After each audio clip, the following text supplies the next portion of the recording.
આજરોજ ગાંધીધામ શહેરના પોશ વિસ્તારમાં એલસીબીએ જુગારધામ પર દરોડો પાડ્યો છે। બેન્કિંગ સર્કલ પાસે આવેલ સંજના અર્થ મૂવર્સ નામની ઓફિસમાંથી 7 વેપારીઓને ગંજીપાના સાથે ઝડપી પાડવામાં આવ્યા છે।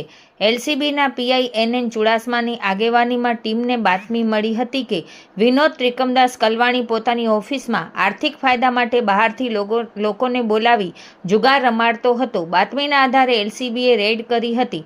પકડાયેલા આરોપીઓમાં વિનોદ ત્રિકમદાસ કલવાણી, શશિકાંત મિલનભાઈ ધવાણી, હિતેશ હરેશભાઈ ટેવાણી, પાર્થ વિજયભાઈ બેલાણી, હિંમતસિંહ ભીમસિંહ વાઘેલા, નિતેશ શ્યામભાઈ ટેવાણી અને દીપ શ્યામભાઈ ટેવાણીનો સમાવેશ થાય છે। પોલીસે આરોપીઓ પાસેથી રોકડા રૂપિયા 93,665, 7 મોબાઈલ ફોન જેની કિંમત 2.70 લાખ અને 3 વાહનો 5.50 લાખના મળી કુલ 9,13,665નો મુદ્દામાલ જપ્ત કર્યો છે। આરોપીઓને કાયદેસરની કાર્યવાહી માટે ગાંધીધામ એ ડિવિઝન પોલીસ સ્ટેશનને સોંપવામાં આવ્યા છે। આ કામગીરી LCB PI NN Chudasama, PSI DG Patel અને સ્ટાફ દ્વારા કરવામાં આવી છે।